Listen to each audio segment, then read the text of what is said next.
तो दोस्तों आज मैं कांतारा मूवी के चैप्टर 1 को एक्सप्लेन करने वाला हूँ, जिसे मैंने थिएटर में 2 अक्टूबर 2025 को देखा था। इस मूवी के main lead and director Rishabh Shetty है। इसके पहले मैंने कांतारा मूवी को भी देख रखा है, लेकिन ये मूवी कांतारा मूवी से भी ज़्यादा मुझे अच्छी लगी। अगर आपने इस मूवी को नहीं देखा तो आप पहले देख के आ सकते हैं। कांतारा चैप्टर 1 बहुत अमेजिंग फिल्म है, इसलिए आप इसे लास्ट तक जरूर देखना। ये मूवी कांतारा मूवी का प्रीक्वल है, इसलिए अगर आपने कांतारा मूवी के पहले पार्ट को नहीं देखा है तो भी काम चल जाएगा। लेकिन हाँ, मेरे तरफ से रिकमेंडेशन ये रहेगी कि कांतारा मूवी को भी देख लेना। आई मीन कांतारा चैप्टर 1 के बाद। Now let's explain this movie.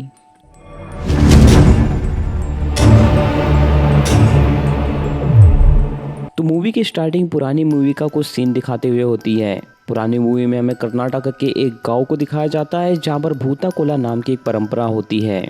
उस गांव में भूता कोला नाम की एक परंपरा होती थी, जहां पर कोई आदमी पंजुली नाम के देवता का रूप लेकर नाचता था। माना जाता था कि उसके अंदर पंजुली नाम का देवता आता है और देवता उस आदमी के शरीर में आकर गांव वालों को आशीर्वाद देते थे, या फिर दूसरे शब्दों में कहे तो गांव वालों की रक्षा करने के लिए वो उसके शरीर में आते थे। आपने कांतारा मूवी को देखा होगा तो उसमें आपको पता होगा कि कांतारा मूवी की शुरुआत में शिवा के पिता के अंदर पंजुली देवता आता है। वो पंजुली देवता डांस करता है और डांस करके गांव वालों को आशीर्वाद देता है।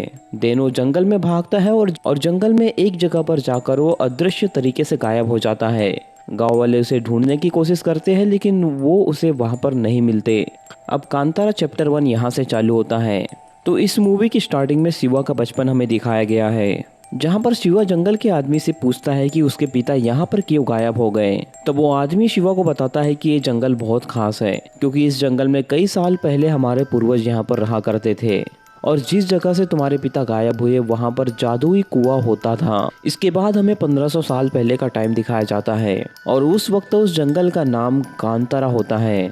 इस जंगल को माँ पार्वती के आशीर्वाद से बनाया गया था, ताकि वहाँ शंकर भगवान आकर अपनी साधना कर सके। इसके बाद हमें उस जंगल में एक आदिवासी का ग्रुप दिखाया जाता है, जो कि काफी ज्यादा ताकतवर थे, लेकिन बहुत भोले भाले थे। वो अपना नॉर्मल जीवन जीते थे, शिकार करते थे और खाना पीना खाते थे। इन आदिवासियों का ग्रुप एक देवता की पूजा करता था। कांतारा के लोग उन देवताओं को कुछ मूर्ति के जरिए पूजा करते थे, जैसे उनकी मूर्ति कुछ शिवलिंग के आकार की हुआ करती थी। इस समय भी देवता उनके शरीर में आकर सभी गांव वालों को आशीर्वाद दिया करते थे। इन देवताओं में 2 देवता बहुत ज्यादा खास थे। पंजुली स्वास्थ्य और समृद्धि के देवता माने जाते थे, और गुलिगा उस धरती का रक्षक और पापों को हरने वाला देवता माना जाता था। पंजुली का असली रूप वराह यानी कि जंगली सुअर जैसा था, लेकिन गुलिगा का असली रूप एक मूर्ति की तरह था। वो जंगल बहुत ज्यादा खूबसूरत था और देखने में बहुत हरा भरा था, इसलिए उस जंगल का नाम ईश्वर के मधुबन नाम से फेमस हुआ था। यानी कि उस जंगल में कई सारे लोग जाना चाहते थे, लेकिन किसी को भी नहीं पता होता कि वहाँ पर कौन है और वो जगह कहाँ पर है। उस जंगल के पास में बांग्रा नाम का एक राज्य होता है, जहाँ पर विजेंद्र नाम का एक क्रूर शासक बैठा हुआ था। एक दिन जब कांतारा के लोग जंगल के बाहर की नदी में शिकार कर रहे होते हैं, तब विजेंद्र यानी कि राजा वहाँ पर आ जाता है। राजा उन कांतारा के लोगों को देखकर बहुत ज्यादा भड़क जाता है और बंदी बना लेता है। बंदी बनाकर उनसे वो स्लेवरी वाला काम कराता है, मतलब गुलामी वाला काम कराता है। इसके बाद बांद्रा के लोग उनसे बहुत ज़्यादा गुलामी वाला काम कराते हैं और उनके ऊपर बहुत ज़्यादा अत्याचार करते हैं। तभी ईश्वर के मधुबन कहलाने वाला जंगल का एक ग्रुप का एक बूढ़ा आदमी, जिसका नाम मेकारा था, वो दूर से ये सब देखता है। इस बूढ़े व्यक्ति को थोड़ा ध्यान में रखना दोस्तों, इसके पास कुछ अजीब रहस्यमयी शक्तियाँ हैं। इस बूढ़े व्यक्ति का काम होता है जंगल और वहाँ के लोगों पर नजर रखना और उन्हें सुरक्षित रखना। एक दिन वो उन आदमियों को बहुत मुसीबत में देखता है, तब मैकारा राजा के सामने प्रकट हो जाता है। राजा उसे देखकर समझता है कि वो कैद से भागा हुआ एक गुलाम है, इसलिए राजा उसे अपने पास बुलाता है और राजा उसे बंदी बनाने के लिए बोलता है। तब उसके सैनिक उसे पकड़कर घसीट कर ले जा रहे होते हैं। तभी उस बूढ़े व्यक्ति के पॉकेट में से कुछ कीमती बीज गिर जाते हैं। राजा उस बीज को सूंघता है और काफी ज्यादा मोहित हो जाता है, क्योंकि वो बीज काफी ज्यादा कीमती होता है। इससे राजा का व्यापार बहुत ज्यादा बढ़ सकता था और राजा काफी ज्यादा प्रॉफिट कमाता था। इन बीजों को पाकर राजा बहुत ज्यादा प्रॉफिट कमा सकता था, इसलिए राजा का लालच यहाँ पर बढ़ गया। इसके बाद वो मैकारा से पूछता है कि ये बीज तुम्हें कहाँ पर मिले। तब राजा उस जंगल में जाने का निर्णय लेता है और अपने कुछ सैनिकों के साथ उस जंगल में चला जाता है। दरअसल ये मैकारा की चाल थी राजा को उस जंगल में ले जाकर फंसाने की। मैकारा उसे उस जंगल में ले जाता है और अचानक गायब हो जाता है, क्योंकि मैकारा का काम उस राजा को उस जंगल में ले जाना था। राजा वहां पर जाकर देखता है तो वो समझ जाता है कि ये कुछ और नहीं बल्कि ईश्वर का मधुबन है। तब वहां विजेंद्र को जलते हुए पेड़ के रूप में पंजुली देव नजर आते हैं। तभी अचानक से वहां कई सारे जंगली बैल आ जाते हैं और सारे सैनिकों को मार डालते हैं। इसके बाद वहाँ एक दानव आता है जो राजा के ऊपर हमला कर देता है। उस दानव को ये लोग ब्रह्म राक्षस उस जादुई कुएं में रहता है और उसका काम है इस ईश्वर के मधुबन यानी कि इस जंगल को बचाना। वो ब्रह्म राक्षस उस राजा को मारकर बुरी तरह खत्म कर देता है और उसी कुएं में वापस चला जाता है। तभी वहाँ पर एक आदिवासी के शरीर में पंजुली देवता आते हैं और जोर जोर से चिल्लाकर बोलते हैं कि जो भी इस जंगल में विनाशकारी सोच के साथ आएगा उसका यही हाल होगा। विजेंद्र के बेटे का नाम राजशेखर था और वो अभी भी जिंदा था। वो ये सब देख लेता है और वहाँ से भाग जाता है। राजशेखर यहाँ से भागकर बहुत आगे निकल जाता है। राजशेखर आगे जाता है और उन्हें उस जंगल के दूसरे आदिवासी ग्रुप का सहारा मिलता है। इस आदिवासी ग्रुप का नाम कडप्पा आदिवासी था। ये दिखने में बहुत ज्यादा खतरनाक थे और इनकी सोच भी अच्छी नहीं थी, यानी कि इसे आप काइंड ऑफ बुरे आदिवासी कह सकते हैं। ये आदिवासी काले जादू को भी करना जानते थे। ये लोग राजशेखर की मदद करते हैं और उसे जिंदा रखते हैं। राजशेखर उन्हें कांतारा के बारे में बताता है। ये सुनकर कडप्पा आदिवासी काफी ज्यादा खुश होते हैं, क्योंकि वो हमेशा नई शक्ति प्राप्त करने के चक्कर में रहा करते थे, यानी कि उन्हें शक्तियाँ पाकर बलवान बनना बहुत ज्यादा पसंद था। अब उन आदिवासियों की बुरी नजर कांतारा के ऊपर आ चुकी है। इसके बाद वो कडप्पा आदिवासी राजशेखर को उसके महल तक पहुंचाते हैं और उसे वहां का राजा बना देते हैं। अब कडप्पा आदिवासियों ने राजशेखर की जान बचाई थी, इसलिए वो अपने शहर में उसे पनाह देते हैं और साथ ही एक बहुत अच्छी दोस्ती उनके बीच में कायम हो जाती है। इसी के साथ कुछ टाइम बीतने के बाद राजशेखर बड़ा होता है और उसे एक बेटी पैदा होती है। दाई उसकी बेटी को देखकर बताती है कि इसके हाथ पैरों में बिल्कुल भी जान नहीं है। तब राजशेखर उन्हीं कडप्पा आदिवासियों को बुलाता है और अपनी बेटी को दिखाता है। तब कडप्पा आदिवासियों में से एक लड़की आगे आती है और उस बच्ची को अपना दूध पिलाती है। उस बच्ची को अपना दूध पिलाने के बाद वो बच्ची काफी ज्यादा तंदुरुस्त हो जाती है। इसी दौरान राजशेखर अपनी पूरी प्रजा में ये खबर फैला चुका था कि कांतारा के जंगलों में कोई न जाए, क्योंकि वहाँ ब्रह्म राक्षस रहता है, इसलिए कोई भी उस जंगल में जाने की हिम्मत नहीं करता। इसके बाद हमें कांतारा का सीन दिखाया जाता है, जहाँ पर एक बच्चा कुएं में दिखाई देता है। कुएं में उस लावारिस बच्चे की रक्षा कोई और नहीं बल्कि बाघ कर रहा था। वो बच्चा कोई मामूली बच्चा नहीं था, बड़ा होकर वो कांतारा की सुरक्षा करने वाला था। उसे देवताओं ने इसी काम के लिए यहाँ पर भेजा था, इसलिए देवताओं ने उस बच्चे को आदिवासियों का मसीहा बनाकर भेजा था। उस बच्चे को देखकर उस आदिवासियों का ग्रुप काफी ज्यादा खुश होता है।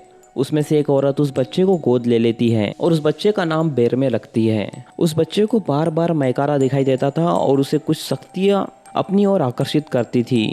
मैकारा उसे जंगल के रहस्यों के बारे में बार बार बताते रहता था। बेरमे जब बड़ा होता है तो काफी हिम्मत वाला होता है, इसलिए बेरमे को उस कबीले का मुखिया बना दिया जाता है। दूसरी तरफ हम भांगरा को देखते हैं, जहाँ पर राजशेखर काफी बूढ़ा हो चुका था। उसका एक बेटा था जिसका नाम कुलशेखर था और अब वो उसे गद्दी देना चाहता था। लेकिन कुलशेखर तो बड़ा हो गया था, लेकिन उसकी बुद्धि थोड़ी बड़ी नहीं हुई थी, यानी कि वो बड़ा हो गया था लेकिन वो अभी भी बच्चों की तरह बिहेव करता था। वो राजा बनने के लायक तो बिल्कुल नहीं था, लेकिन फिर भी उसे राजशेखर राजा बनने का एक मौका देता है। कुलशेखर बहुत ज्यादा अय्याश था, वो हमेशा नशे में डूबा रहता था। लेकिन उसकी एक छोटी बहन भी थी, जिसे उस ब्लैक आदिवासी ने दूध पिलाया था ना, वो जिसका नाम कनकवती था। कनकवती राज्य की सारी जिम्मेदारी निभाती थी। एक दिन कुलशेखर अपने अय्याश दोस्तों के साथ शिकार पर निकलता है। शिकार पर निकलते निकलते वो जंगल में आगे चला जाता है और वो डिसाइड करता है कि मैं कांतारा के अंदर जाऊंगा। इसलिए वो कुछ सैनिकों को लेकर कांतारा के अंदर चला जाता है, क्योंकि कुलशेखर को ऐसा लगता था कि ब्रह्म राक्षस कुछ नहीं है। ब्रह्म राक्षस एक भ्रम है जिससे कि कांतारा में कोई भी ना जाए, इसलिए उसे लोगों ने कहानी बनाकर क्रिएट किया है। कुछ दूर कांतारा में आगे जाने पर उनके ऊपर हमला होता है। इस हमले को देखकर राजा और उसके अय्याश दोस्त वहां से तुरंत भाग जाते हैं, लेकिन सैनिक अभी भी वहीं पर रुक गए थे। तभी वहां पर बेरमे और उसके कुछ साथी आते हैं और इन सारे सैनिकों को अपने तीर की मदद से मार डालते हैं वहाँ चेन्ना नाम का एक सैनिक बच जाता है जिसे ये लोग अपने कबीले में ले जा लेते हैं। कांतारा के लोग उस सैनिक को देखते हैं। उस सैनिक के पास हथियार होते हैं, साथ ही साथ अपने छाती पे एक कवच पहना होता है। तो इन सब एडवांस हथियार को देखकर कांतारा के लोग समझ जाते हैं कि कांतारा अभी बांग्रा से बहुत ज्यादा पीछे है। इसलिए बेरमे और उसके कुछ दोस्त बांग्रा यानी कि उसके राज्य को देखने की इच्छा होती है। इसलिए बेरमे और उसके कुछ दोस्त वहां पर जाने का फैसला करते हैं। तब चेन्नई भी इस बात का फायदा उठाता है और उसे बांग्रा ले जाने के लिए मान जाता है। इसके बाद मरे हुए सैनिकों के कपड़े निकालकर कांतारा के लोग पहन लेते हैं और चेन्नई आगे आगे उन्हें रास्ता बताकर बांग्रा तक ले जा लेता है। कांतारा के लोग पहली बार उस राज्य में घूमते हैं। घूमने के बाद उन्हें पहली बार एक शब्द पता चलता है, व्यापार। बेरमे के मन में इच्छा होती है कि व्यापार कैसे होता है। बेरमे भी व्यापार करना चाहता था। फिर वो सैनिक बाजार में कुछ उल्टी सीधी हरकतें करते हैं, यानी कि कांतारा के लोग जो सैनिक की वेशभूषा में थे वो वहाँ बाजार में उल्टी सीधी हरकतें करते हैं, जिससे बाजार के लोगों को लगता है कि ये लोग सैनिक नहीं है। इसलिए तभी वहाँ पर असली सैनिक आ जाते हैं और उन्हें गिरफ्तार कर लेते हैं। उनसे बचने के लिए बेरमे और उसके कुछ दोस्त जो कि काफी ज्यादा ताकतवर थे वो बांग्रा के लोगों से लड़ाई करने लगते हैं। लेकिन आखिर में किसी तरह वो पकड़े जाते हैं और उन्हें जेल में डाल दिया जाता है। इसके बाद जब कुलशेखर को इनके बारे में पता चलता है तो वो काफी ज्यादा गुस्सा होता है। कुलशेखर इन्हें काफी ज्यादा टॉर्चर करता है, लेकिन बेरमे और उसके साथियों को कुछ भी असर नहीं होता। कुलशेखर उनसे पूछता है कि तुम यहाँ पर क्यों आए हो। कुलशेखर भी उन्हें काफी ज्यादा मारता है, लेकिन बेरमे और उसके दोस्तों को कोई फर्क नहीं पड़ता। उल्टा वो सब लोग कुलशेखर की हंसी उड़ाते हैं, जिससे कुलशेखर को बहुत ज्यादा गुस्सा आता है और वो उन्हें जान से मारने की कोशिश करता है। लेकिन तभी वहां पर उसका पिता आता है और उसे रोक देता है, क्योंकि राजशेखर कभी भी कांतारा के लोगों से पंगा नहीं लेना चाहता था। इसलिए राजशेखर यानी कि कुलशेखर का पिता उन्हें मारने की बजाय विदेशियों को बेचने का फैसला करता है। इन आदिवासियों को बेचने की जिम्मेदारी बोबा नाम के एक आदमी और उसके बेटे को दी जाती है। बोबा यहाँ पर व्यापार करता था और लड़कों को बेचने का काम करता था, लेकिन बेरमे उन्हें नशे का लालच देकर उस जेल से फरार हो जाता है। जेल में उसकी मुलाकात संकप्पा नाम के एक आदमी से होती है। संकप्पा एक वैज्ञानिक टाइप का इंसान था, मतलब कि वो कई सारे वेपन्स बनाना जानता था। इसलिए बेरमे को वो काम का इंसान लगा, इसलिए संकप्पा को उसने अपने साथ ला लिया। संकप्पा एक आर्किटेक्ट था, उसने राज्य की कई सारी मशीनों को बनाया था। लेकिन संकप्पा को किसी वजह से जेल में डाल दिया गया था, जहाँ पर कांतारा के लोगों की उससे मुलाकात हुई और कांतारा के लोगों ने उसे अपना काम का इंसान समझकर कांतारा में पनाह दी। अब बेरमे बांग्रा में व्यापार करना चाहता था, इसलिए वो संकप्पा के साथ मिलकर खेती के कई सारे उपकरणों को बनाता है, जिससे उनकी खेती बहुत ज़्यादा इजी हो जाए। साथ ही वो कई सारे कीमती बीज को इकट्ठा करके बांग्रा में बेचने की कोशिश करते हैं और वहाँ के बंदरगाह में वो एक बहुत अच्छा व्यापार क्रिएट कर देते हैं। इन्हें व्यापार करते हुए कुछ सैनिक देख लेते हैं और वो सैनिक कनकवती को जाकर ये सब बातें बताते हैं। कनकवती ये सब बातें अपने भाई से छुपाती है और चुपचाप वहां जाकर कांतारा के लोगों को बांग्रा में बिजनेस करने की परमिशन दे देती है, क्योंकि कनकवती एक टाइप से उसे पसंद करने लग गई थी। कनकवती ज्यादातर टाइम अपना बेरमे के साथ बिताती है। बेरमे और कनकवती काफी ज्यादा करीब आ जाते हैं। बेरमे और उसके साथी बांग्रा में बहुत अच्छा व्यापार क्रिएट कर लेते हैं, लेकिन बेरमे का मन अभी भी खुश नहीं था। बेरमे और ज़्यादा तरक्की करना चाहता था, इसलिए उसे और भी उन कीमती बीजों की ज़रूरत थी। बेरमे और कुछ नए तरीके के फल और सब्जियां लाने की सोचता है, इसलिए वो जंगल में और भी ज़्यादा अंदर जाता है ताकि उनका व्यापार और भी ज़्यादा फैल सके। एक दिन बेरमे और उसके साथी जंगल में बहुत ज़्यादा अंदर जाते हैं, जहाँ पर उन्हें वो शेर यानी कि बाघ देवता दिखाई देता है, जो कि बचपन में बेरमे के आसपास घूमकर उसकी रक्षा कर रहा था। इसके बाद वो बाघ देवता इशारा करके बेरमे और आदिवासियों को एक दूसरे जंगल में ले जाता है। लेकिन जैसे ही वो लोग उस जंगल में घुसने की कोशिश करते हैं, उनके कानों में बहुत ज्यादा जोर से आवाज आती है और इसलिए वो उस जंगल में थोड़ा आगे जाकर वापस लौटकर उसी जगह पर आ जाते। यानी कि वो बार बार जंगल में अंदर जाने की कोशिश करते, लेकिन उसी जगह पर वापस आ जाते, क्योंकि वो जंगल किसी और का नहीं बल्कि कडप्पा आदिवासियों का होता है। उस कडप्पा आदिवासियों के लोगों ने उस जंगल की सीमा पर काला जादू करके रखा था, ताकि कोई भी बाहर का व्यक्ति इस जंगल के अंदर ना आ सके। लेकिन बेरमे को कुछ टाइम बाद समझ आ जाता है कि आखिरकार ये जादू क्या है। वो पेड़ पर एक जानवर की लाश को देखता है, जिसे वहां पर टांगा गया था। बेरमे उस जानवर की लाश को निकाल देता है, जिससे वो काला जादू टूट जाता है। इसके बाद बेरमे जंगल में अंदर जाता है तो उसे कोई भी तकलीफ नहीं होती। तब बेरमे और उसके साथी उस जंगल में अंदर घुसकर कुछ फल तोड़ने लगते हैं। तभी वहाँ पर कडप्पा आदिवासी के लोग आ जाते हैं और उनके ऊपर हमला कर देते हैं, जिससे कांतारा के लोग बहुत बहादुरी से उनके ऊपर हमला करते हैं और उनसे जीत जाते हैं। लेकिन तभी वहाँ पर कडप्पा आदिवासियों का एक मुखिया आता है जो कि बहुत ज्यादा ताकतवर था और इन कडप्पा आदिवासियों के लोगों का मुखिया था। वो कई सारे जंगली जानवरों को बुलाता है और इन कांतारा के लोगों पर हमला करवाता है। वो बेरमो को भी बंदी बना लेता है और मारने के लिए आगे बढ़ता है। लेकिन तभी बाघ देवता वहाँ पर आते हैं और उस मुखिया को वहाँ से हटाते हैं। बाघ देवता उस मुखिया को फाइनली मार देता है, जिससे कांतारा के लोगों की जान बच जाती है और बाकी कडप्पा आदिवासियों के लोग उस बाघ देवता को देखकर वहां से भाग जाते हैं। इसके बाद कांतारा के बाकी लोग वहां से अपने जंगल में वापस चले जाते हैं और बाकी लोगों को ये सब बातें बताते हैं। तभी कांतारा का एक पुराना आदमी उसे उन कडप्पा आदिवासियों की कहानी सुनाता है। वो बताता है कि कई साल पहले कडप्पा आदिवासियों के लोग हमसे मदद मांगने के लिए आए थे और हमने उनकी मदद करके सबसे बड़ी गलती की, क्योंकि उनका मकसद कुछ और था। ये उस समय की बात है जब राजशेखर अपने पिता के मरने के बाद कडप्पा आदिवासियों के पास पहुंचा था। तब राजशेखर ने कांतारा के बारे में उन आदिवासियों को बताया था और वो आदिवासी लालच के चक्कर में कांतारा पहुंच गए।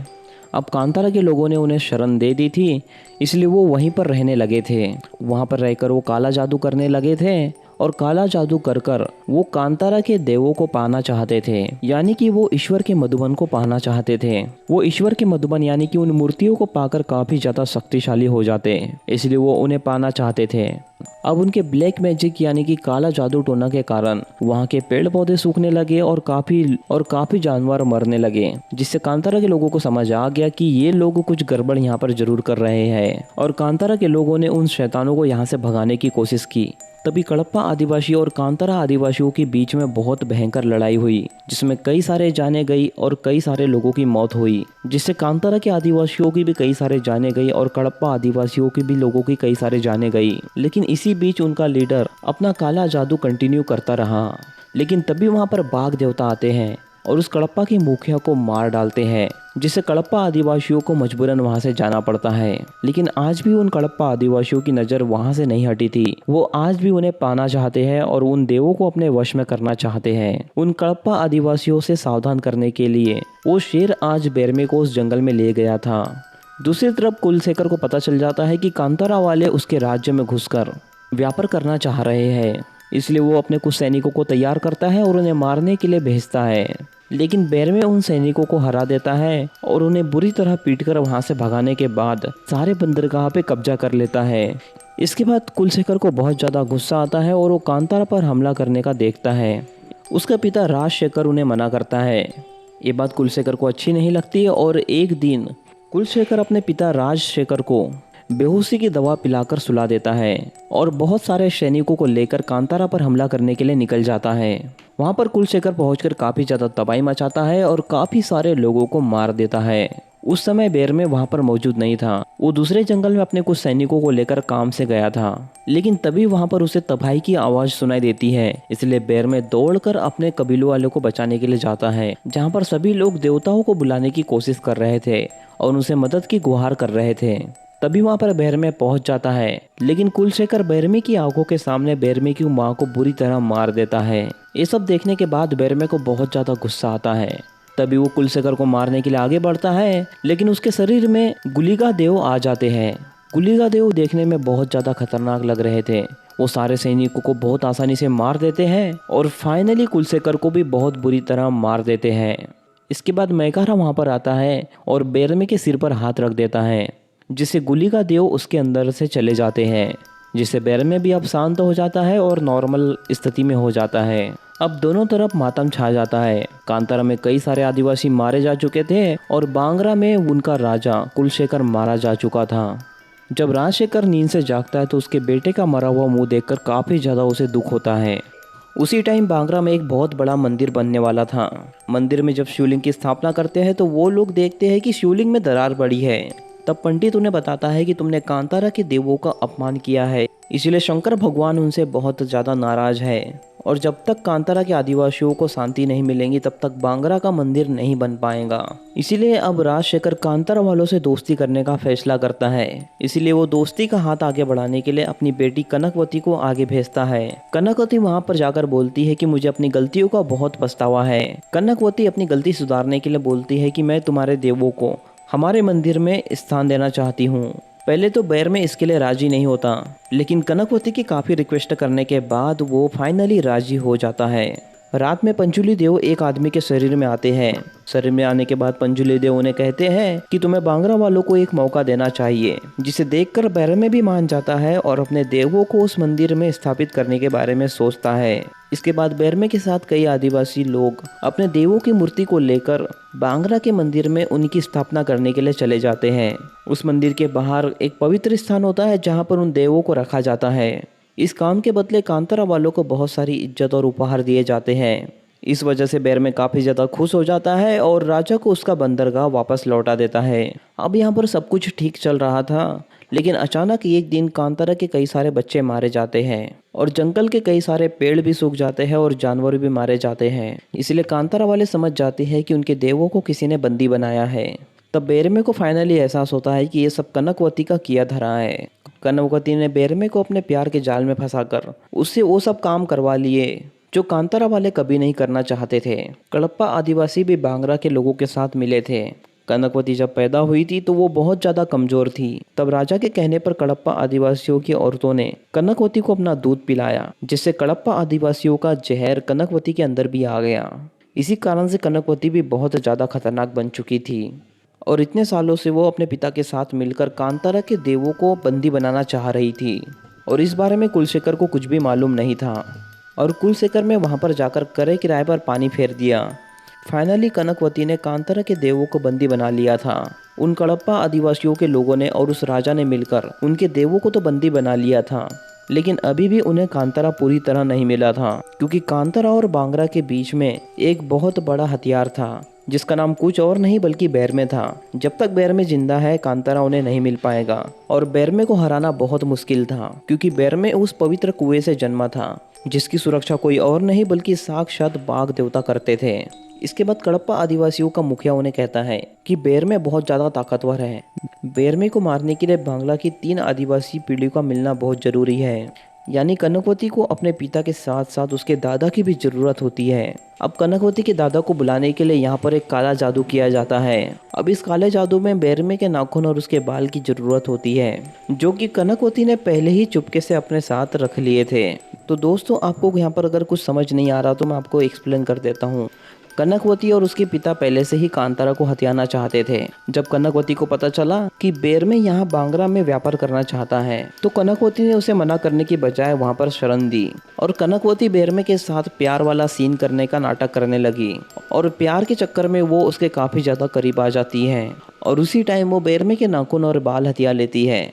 यहाँ पर सब कुछ ठीक चल रहा था और ये किसी तरह कांतारा को हथियाना चाहते थे, लेकिन एक दिन उस राजा के बेटे ने बेहोशी की दवा राजा के खाने में मिला दी, जिससे राजा बेहोश हो गया और वो मना नहीं कर पाया। तभी राजा के बेटे ने कांतारा में जाकर काफ़ी ज़्यादा तबाही मचाई, जिससे कांतारा के आदिवासी बहुत ज़्यादा गुस्सा हो गए, लेकिन कनकवती उन्हें मनाने के लिए गई।